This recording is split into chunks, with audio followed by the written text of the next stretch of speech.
There is often a pattern in how serial killers strike, or in the victims that they choose, whether it be sex workers, children, or in this case, the elderly.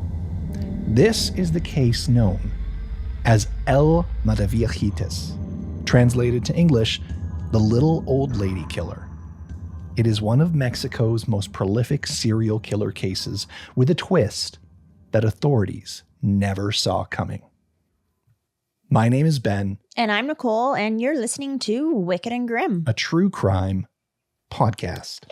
Warning, the following podcast contains graphic content and material intended for a mature audience. Listener discretion is advised.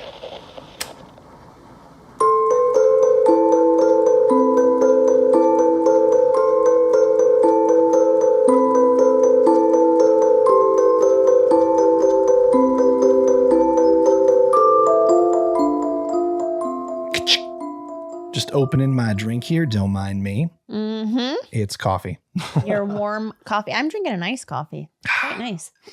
I love coffee. I don't know if I could live without it. I don't drink it for the caffeine. It's just like a nice, warm hug, and I love that. It helps, though, doesn't it? I mean, it doesn't really help me all that much. I'm sure it helps many people, and I'm sure it might help me in small ways that I don't really notice. It's just, I don't know. It's just nice. Mm-hmm. It's just nice. Like when you're like super warm and like that cold glass of water just hits right. Yeah. It's like that's how coffee just hits in the morning. It's like, ah. Yes. Well, that's why I'm drinking an iced coffee. Well, I don't drink coffee, but I occasionally would drink ice. And I went to the gym this morning, so I don't really feel like a warm beverage.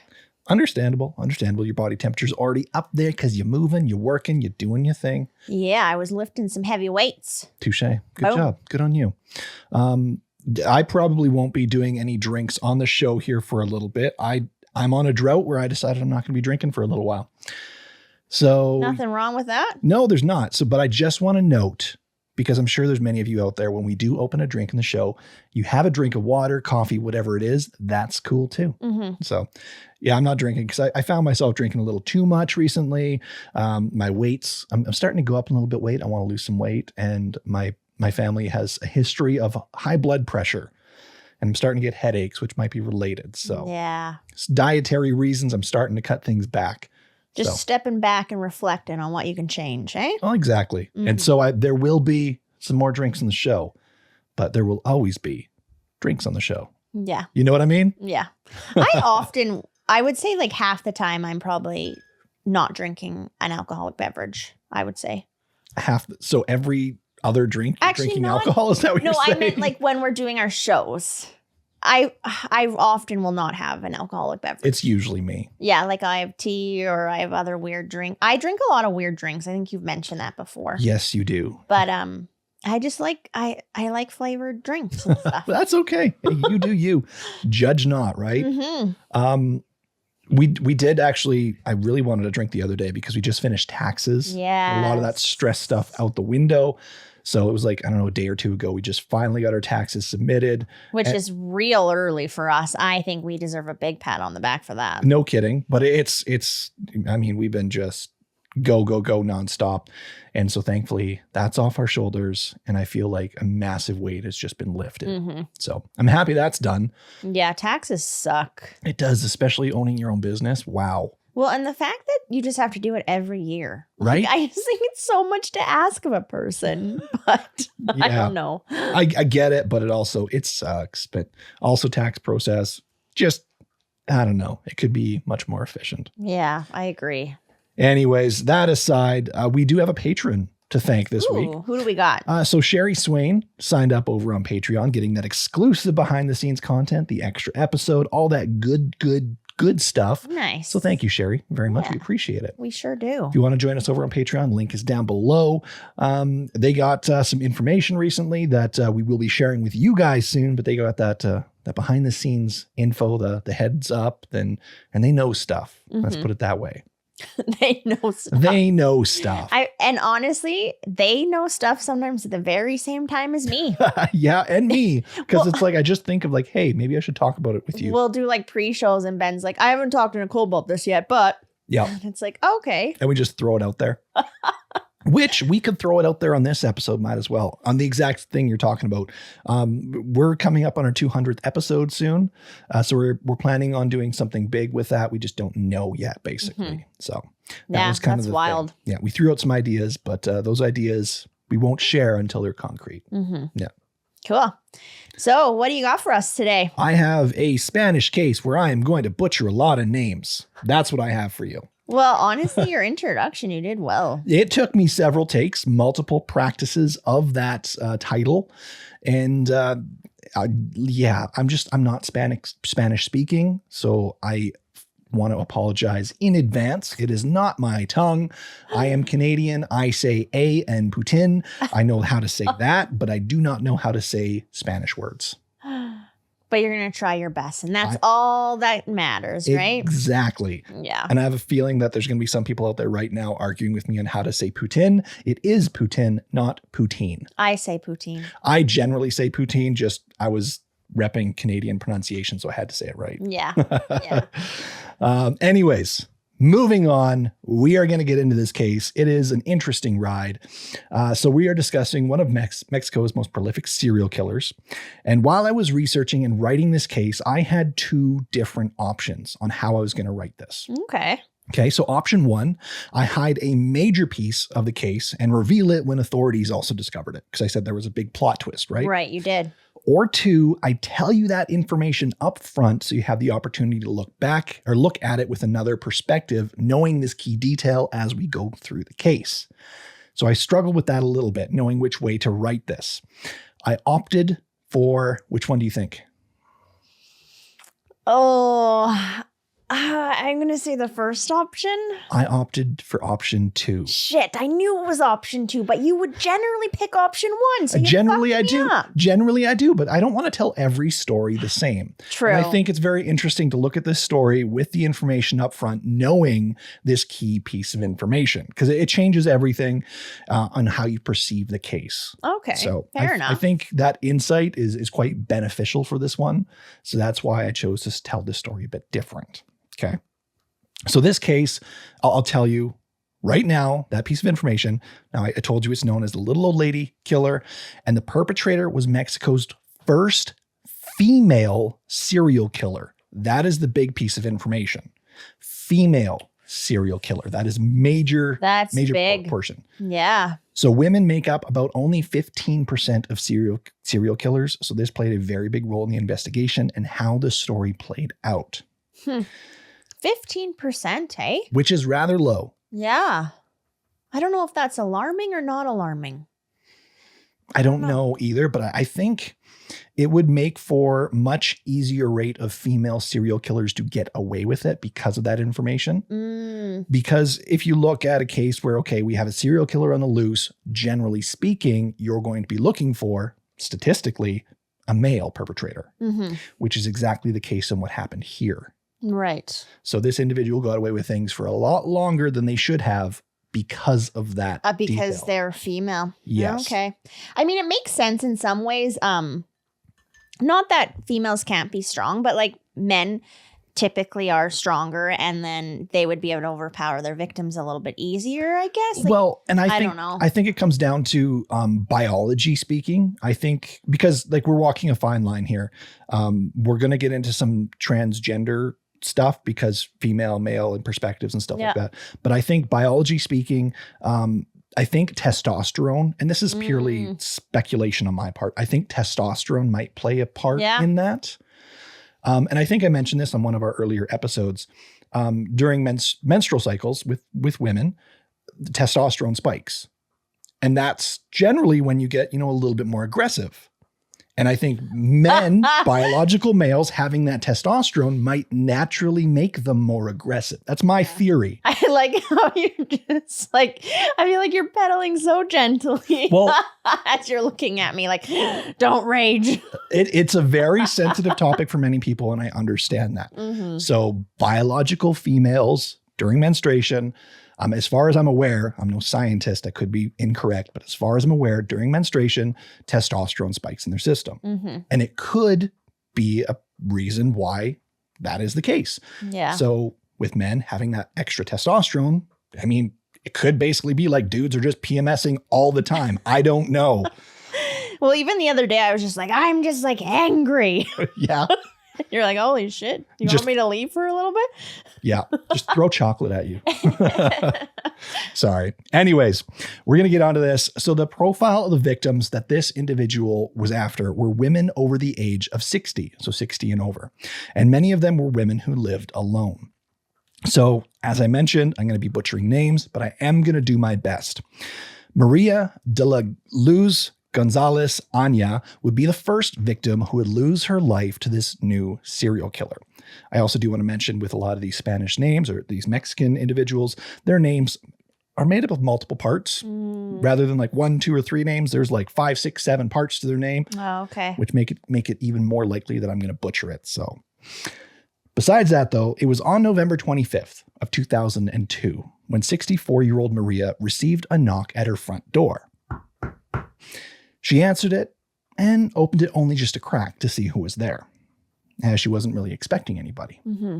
Standing on the other side of the door was a social worker. She showed her working identification, her government working identification, and said that she was there to help fill out some paperwork and forms regarding some government financial aid. Maria opened up the door and let the social worker inside. This was the last time Maria would be seen alive. It would be the next day that her body would be discovered laying on her living room floor. She had been violently beaten and strangled to death. Oh, really? Yes. This is why I never open the fucking door for anybody. Yeah, fair That's enough. fucking terrifying right It is. there. Yeah. Holy shit, because that's actually like a pretty believable kind of story, you know? Oh, it most certainly is. Yeah, you have someone there who's actually offering like assistance to someone who clearly potentially may be needing assistance. And if you have a government person or working for the government, hey, checks out, makes sense. Come on in. Wow. Yeah. So Maria's apartment was also found to have been looted, and with investigators trying to find as many answers as they could, they were left with very little, other than a few stray fingerprints that they couldn't really find a match to. Now, after this story broke the news, media began running articles regarding a killer on the loose that they had dubbed El Mataviejitas. I really hope I'm pronouncing that right. I'm trying my best, which translates or means the little old lady killer. This in itself was the very first instance of the murder being painted as a man, which statistically speaking is, as we already mentioned, most probable because El is used for masculine nouns and La is used for feminine nouns. And we have El Mataviejitas. Oh, okay. So Yes. it was just assumed. It was just assumed. Yeah. And this becomes a very big theme throughout this case and is a very big reason as to why so many victims fell to the hand of the little old lady killer. So many victims, hey? So many victims. So regardless of this gender aspect, authorities quickly brushed off the idea of this being any sort of serial killer, especially anyone attached to the moniker that they had now been given. It is not exactly known if the new title fueled more killings or if they just continued their path on their own terms. But 3 months later, the killer would strike again, giving more merit to their new name. On March 2nd, Guillermina Leona Orzapina, who was 84, was found strangled, just like her previous victim. Once again, there was a quiet period for a few months, until July 25th. Maria Guadalupe Aguilar Cortina, 86, was found dead and had also been strangled. Oh man, they're in their 80s? Yes. Like, not that it's any age is a good age, you know, to lose your life in this way, but I just feel like you don't get to be that age just to be like, I don't know. I don't even know what I'm saying, but that is just not okay. No murder is okay, but when you are preying on someone who is much more defenseless, whether it's young or old, it seems so much worse. Because it's like, this is a defenseless person who, A, if they're young, had so much more life to live, or B, as you're saying, got to this age, they deserve way better. Mm-hmm. So yeah. I totally Thank understand. you for wording that properly. Because I'm like, I don't know how to word this properly, but that just, is just brutal. That's brutal. Yeah, it really is. On October 9th, Maria Guadalupe de la Vega Morales. There's a lot of Marias in this case. You're doing good. Thank you. 87 years old, was found in her home, tied to a chair, strangled to death, and both of her arms were broken. Oh my gosh. Yeah.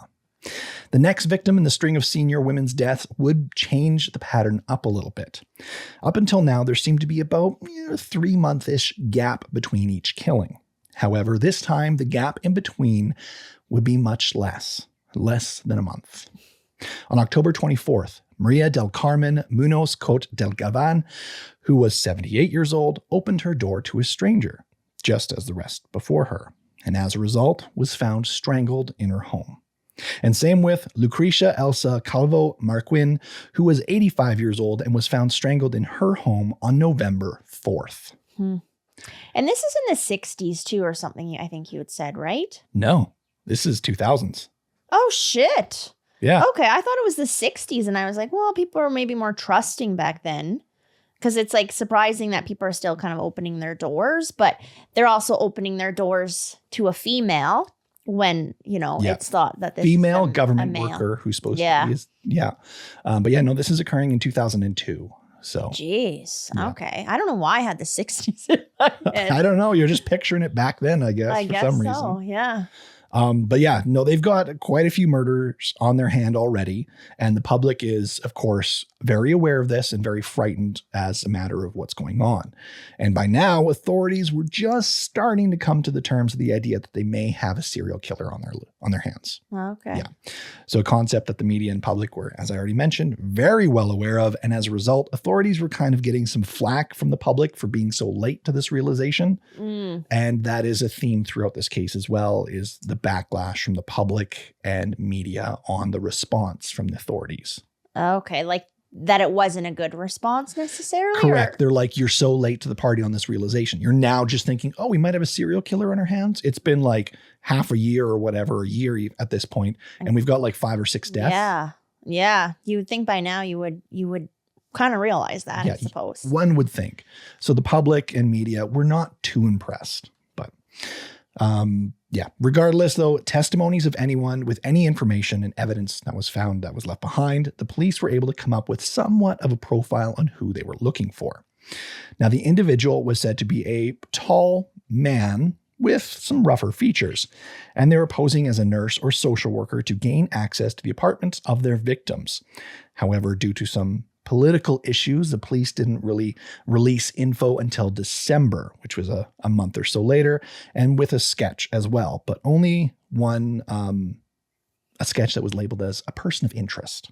Oh, okay. Not even a suspect. Look, this is a person of interest. Huh. So again, kind of getting some flack for not lack of trying, but lack of concreteness, I guess, to it. I'm not really sure how to put it into words. Lack of foundation, I guess, would be a good way to do it. Mm-hmm. Lack of foundation for this case. They're just kind of slack with it. Mm-hmm. Yeah.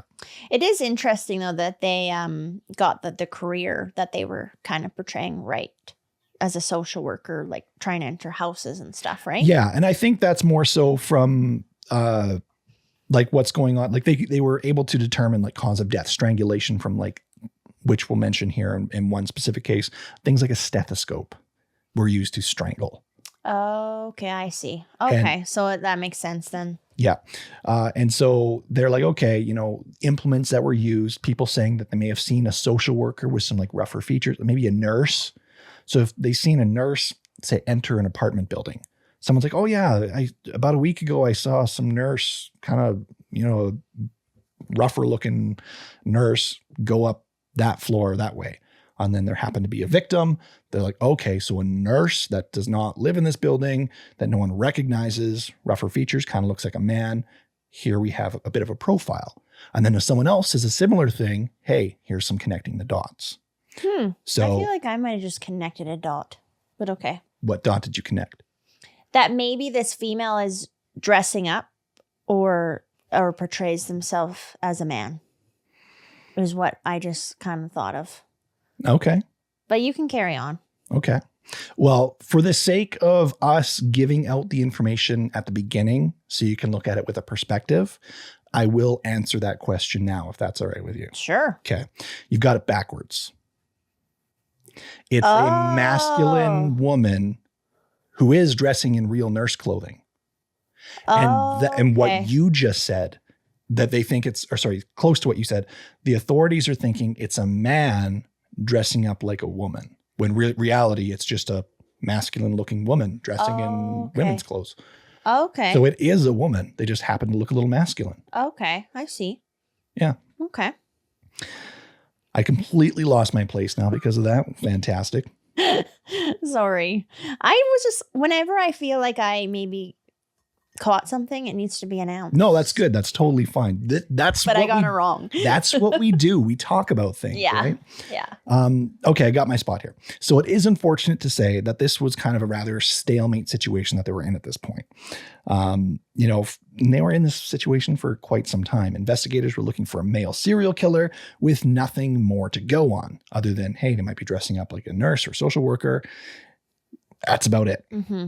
Now, however, in the meantime, the little old lady killer, or El Mataviejitas, continued their brutal spree.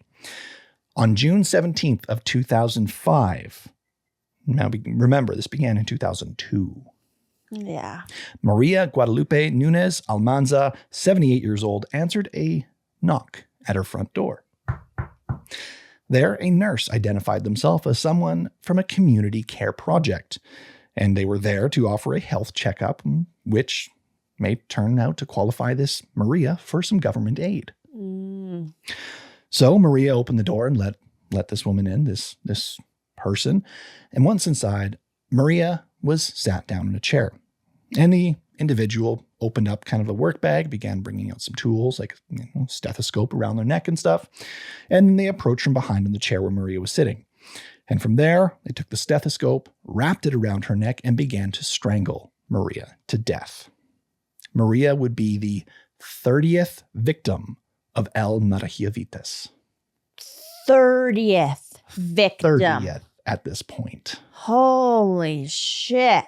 Unfortunately, if I went through the entire list of victims, reading out the names, it would probably be at least half an hour of me struggling to pronounce Spanish names.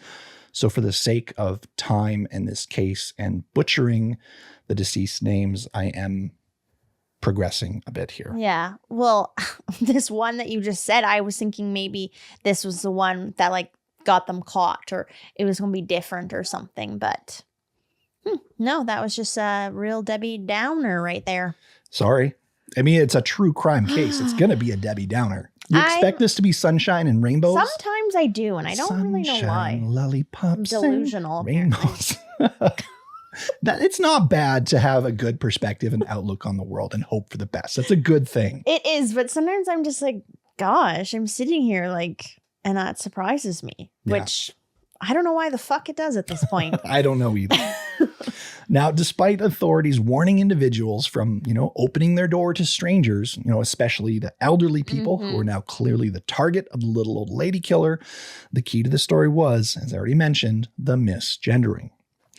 The theory of who this individual could be and the image that was painted to the public was a man who would show up knocking at your door, wearing women's nursing clothes or social working clothes. So this is who the police were looking for, and this is who the public were keeping an eye open for as well. So when they find a female nurse at their door, it kind of relieves a lot of that tension, and I'm pretty sure it wiped away a lot of the concern and reservations about letting this individual inside. I guess. I feel like I would still be skeptical, though. Yeah. But I mean, not blaming any of them, especially lots of people go about targeting elderly people, which is just not okay. Yeah, it's very unfortunate. Yeah. Now, there were some things that the police were trying to do in the meantime to find and stop the serial killer. I don't really want to portray the police force as they were sitting back doing nothing. They were trying. They were just kind of doing everything wrong. Mm-hmm. It's not like if you're lost and you're like, oh, I got to find my way out of here. And you take a left and a right and a left. Well, the right path was right, left, right, but you went the complete opposite way. You're trying, you just happen to get it all wrong. You know what I mean? Well, and sometimes it's often a lot easier to realize that after the fact. Hindsight is 20/20, they say, right? So totally agree with you. Now, some of the things that they did was they set up a sting operation with old ladies frequenting parks. Now, there was an operation with some leads and theories that the killer was scoping out victims in these parks. So if we can, set up some sting operations, maybe catch someone approaching these individuals. Unfortunately, complete bust. Nothing happened. They were also beginning to arrest trans sex workers that they're hoping that maybe these individuals were the culprit, or at the very least, perhaps might know someone because maybe it's in their community. And these aren't maybe the best tactics, but they were trying at least something. Now, El Mataviejitas would continue killing. However, on October 18th, when they killed Maria de los Angeles Repes Hernandez, who was 92 years old, by beating and strangling her with a scarf, the killings suddenly stopped. They've been occurring on a monthly basis at least for 2 years now. And suddenly, there was nothing. It left investigators scratching their heads, not knowing what to do next. They thought, we need more evidence.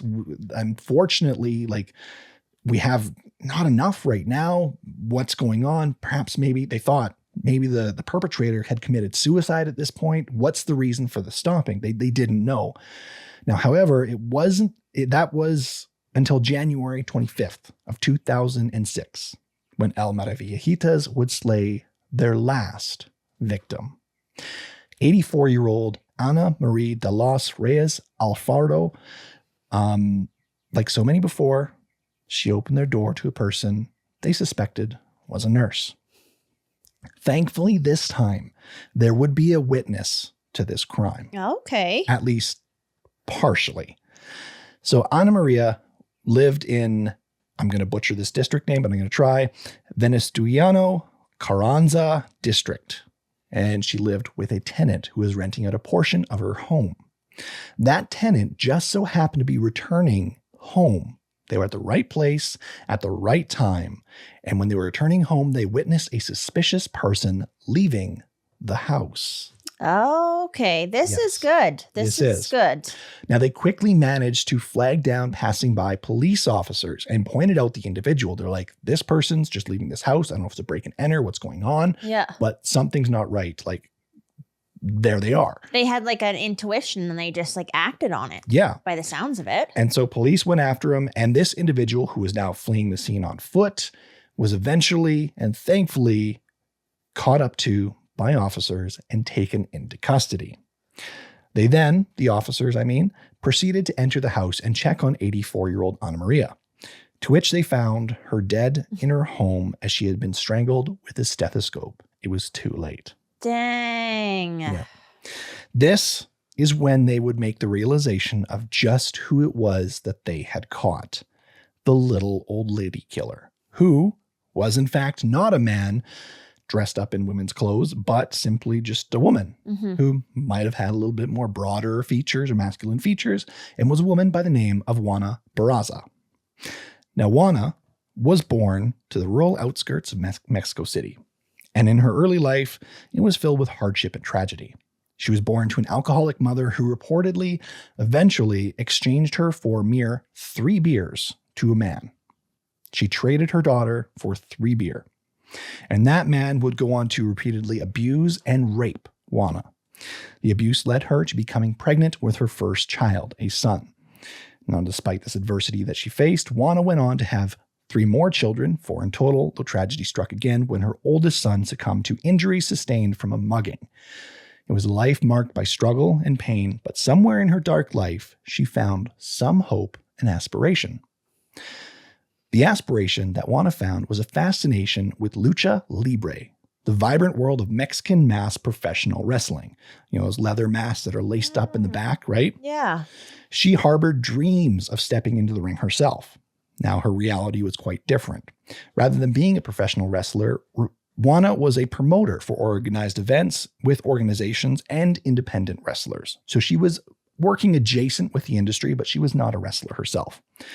However, her love for the sport led her to create a fictional persona for herself under the guise of La Dama del Silencio, aka the Lady of Silence. She spun tales of her supposed wrestling career, complete with a pink jumpsuit and butterfly-themed lucha libre mask, which she actually owned and had.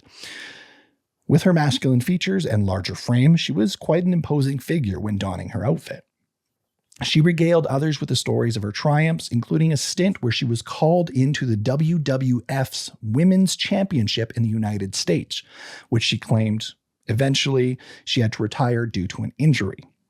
Now, many people doubted her tales, especially the one regaling about the WWF, the biggest wrestling federation in the world. They doubted a bit of this, but for Juana, this fabricated wrestling career was a lifeline. A way to escape the harsh realities of her life and immerse herself in a world of her own creation. Despite never stepping foot in a professional wrestling ring as a competitor, her imagination allowed her to live out her dreams through her alter ego. Now, it is important to note that Juana's involvement in wrestling, or lack thereof, had no bearing on the heinous crimes that she committed. Despite being falsely portrayed as a murderous wrestler in some accounts, her true identity and motivations lay far from the world of sports entertainment.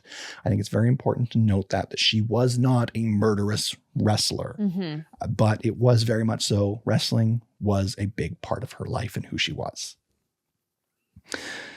I need to take a sip of coffee because I was a long stint of talking. Yeah. I'm just still processing all of that. It's quite the backstory. Well, yeah. I mean, a lot of the backstories in these cases are horrible.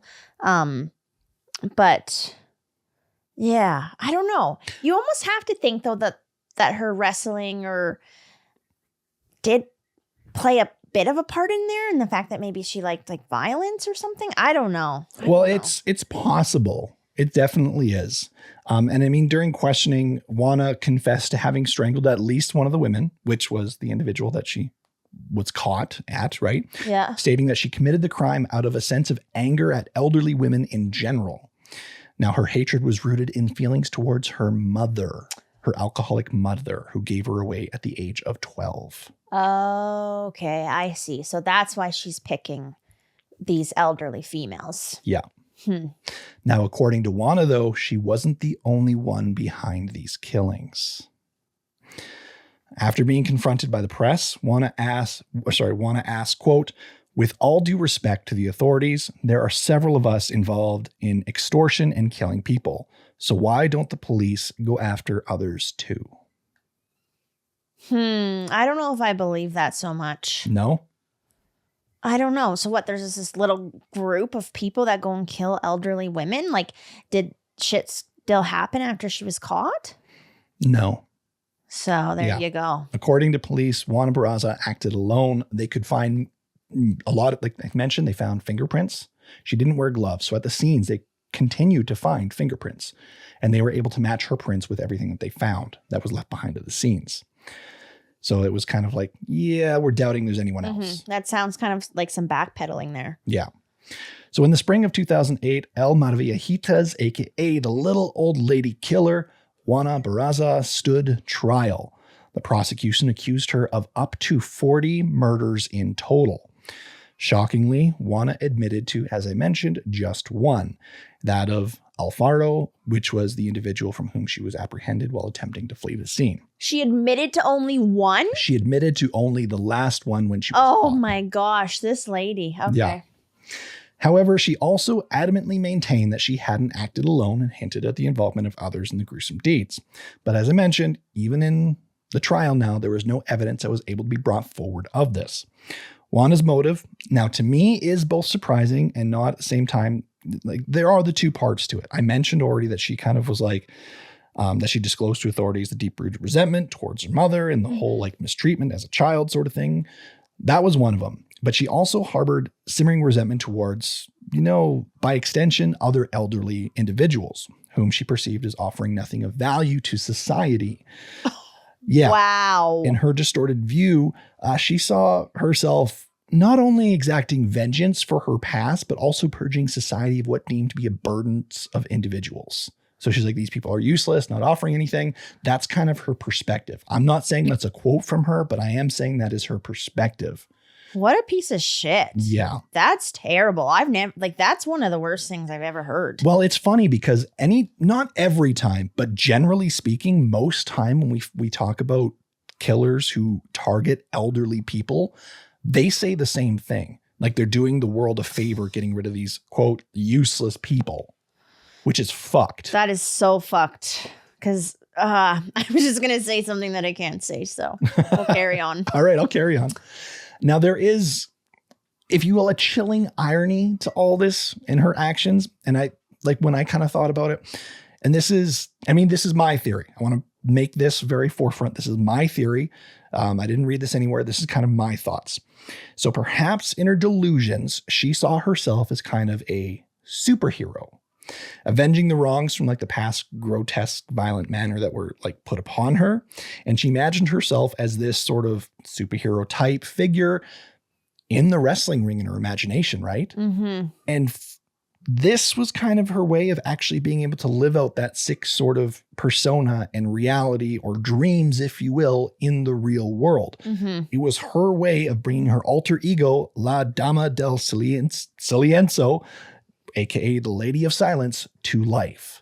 Yeah, I don't think that's super far-fetched at all. Yeah, because I think if she stepped in the ring, she would have been getting her ass kicked. Mm-hmm. But if she steps into a little old lady's apartment when they're all alone, she was able to, and there is a lot of evidence to prove that she used wrestling techniques in the killings as well. As I mentioned, there was one individual who had both their arms broken. That is so sad. Holy shit. Yeah. I also have a ridiculous question. What's that? But this lady wasn't actually a freaking social worker, right? That was just, no. Like, she didn't work for the government or anything. It was just a front. her way of getting in there. It was just her way of getting into the apartments. It was just a front. She was not a social worker. She was not a nurse. My phone is ringing. Your Hold phone is ringing. Okay, sorry. Hung up my phone. It's all good. We're not going to be interrupted now. Again, I hope so. Hopefully not. So yeah, she was not a social worker, not a nurse, none of those things. She worked with promoting events, and she worked with these corporations who are putting on these events, and even other independent wrestlers. She worked adjacent to the wrestling world that she loved so much. Okay, that was her job. Okay. Yeah. Okay. So she had nothing to do with any of this government information on, like, let's do a health checkup to give you some government aid. Yeah, no. She was strictly doing this to gain access to homes to kill these ladies. Oh, man. And coming across as like a helpful individual and had their best interest. And as soon as she sat them down, their back was turned. That's when she took advantage of them, strangling them and choking them. And even in some cases, clearly doing some fucking fucked up wrestling move shit. Wow. Yeah. That's beyond messed. Yeah. Anyways, on March 31st, armed with very compelling evidence in the courtroom, the police formally charged Juana Barraza with 16 counts of murder and aggravated burglary, including 11 separate murder charges. The court found her guilty on all accounts. She was handed a staggering sentence, which I think this is the largest sentence we have ever heard of. Good. 759 years in prison. Yes. That is crazy large. So yeah, now given the nature of sentences in Mexican courts, the maximum allowable sentence is 60 years, even though she was handed that. So she will serve a maximum of 60, but it is likely that she will spend the rest of her life behind bars. It better be likely. Yeah. Yes. Okay. I just love that sentence, to be honest. That's wild. That's 759 years. Wow. I feel like that should just not be abnormal, though. I agree. That should be sentences that people kind of get, and like there's no way that they're ever getting out, kind of thing. I agree. Because like if you look at like a killer, someone who kills a single individual, they're not a serial killer because 3 or more is a serial killer. You kill one person, you can get life. You should be able to get life for every fucking person you kill. Well, yeah, because 100%. Every life that you took matters, and that should be like, you should have to pay for that. That should be like documented, and it all adds up, kind of thing, right? But instead, say you have a serial killer who killed 10 people. That should be a sentence of at least 250 years. But they're like, okay, we'll make you a deal. 30 years. Like, what? Are you fucking kidding me? And you can apply for parole after this amount of time. After 8 years. Like, what the fuck? Like, yeah. So I agree with you wholeheartedly. 759. I don't know how they came up with that number. That's excessive in my opinion, because people don't live like generally over 100 years, but love it. So, well, because taking that many lives, like, there is absolutely no way that you should get out. No, I agree. That is so many. I agree. So many. If you're reformed or not, if you get reformed, fantastic. I love that for you. Love it for society. Love it for humans. All of it. but you should still be in some sort of locked up, contained little neighborhood or something behind bars. Like, yeah, sure, you're in prison, but maybe you can have a TV. Maybe you can have a little mini library and a plant in your cell. I don't know. Well, the thing is, how do you know for sure that they are reformed? You don't. Is the thing. Because right? there are people who trick the system. Because, yeah, they are kind of like, I would imagine people that kill that many people, they're kind of like, I would say they're psychopaths or to some extent, right? Generally speaking, a lot of them are proven to be, yeah. And those kind of people can be very tricky, and they could just be playing their cards still in jail, and they're really not reformed whatsoever. I don't know how many cases we've covered at this point where they manipulate the system, they manipulate the people, the workers that are working with them, the psychologists, the guards in the prison, and they do it for years. They're still playing that game even though they're in there. Yeah, and the second they get out, guess what? Back at it. Mm-hmm. So, no, I agree. Maybe it be that you just get better living conditions. Like I'm not saying that someone should have shit conditions, but you get like the better you become, the more reformed you become, the more, what's the word I'm trying to think of, the more you get out of it, I guess. I know what you're trying to think of. The more benefits you get, I guess, but there's a word. There is a word and I can't think of it either. So everyone's screaming it at us. It's like when a kid behaves. It's like, oh, you cleaned your room. Fantastic. You get to have ice cream. Mm-hmm. That sort of thing. And that's exactly what I think should be here. You should just still be locked up. You just get these benefits from being reformed. Mm-hmm. So, anyway, so despite her claims to the contrary, basically being that her body count is only 1, that's what she's saying. Many believe and have suspicions that her body count may be even higher than what she was charged for, with estimates suggesting that she could have been responsible for up to 49 different deaths and murders. Yeah. So regardless of the exact number, the sheer brutality and callousness of her crimes have left an undeniable mark on society, especially, in Mexico, marking her as Mexico's first female serial killer with a very vicious and cold-blooded taste at that. Yeah, that is so many victims. It is. That is the case of El Mataviejitas, a.k.a. the little old lady killer. The little old lady killer. Yeah. Or I guess, as I should say, La Mataviejitas. Not El. Yeah. When you first brought this case up, or we chatted about it like very briefly, I was thinking that it was a little old lady that was a killer. Yeah, that's not the case, but I can see where you can get that out of the moniker for sure. Yeah, which I feel like I was going to say would be better, but no, none of it would be better. Well, I think we have covered a case of the granny killer, I think it is, where it's this old lady who killed people. Yeah. Really? I think so. I'm pretty sure we covered that one. I don't remember that one whatsoever. I'm Googling it right now. The granny killer. Where a little old lady is a murderer. Yeah. Oh, okay. Okay, this is bringing up something. Tamara Simonova. She was like Russian or something like that. Let me see. Is a Russian alleged serial killer who was arrested in July of 2015 on suspicions of committing 2 murders with extreme cruelty. She supposedly had schizophrenia and was previously hospitalized 3 times for psychiatric hospitals. She was like in her 70s or something like that. Yeah. Okay, well, I don't remember that whatsoever if we did.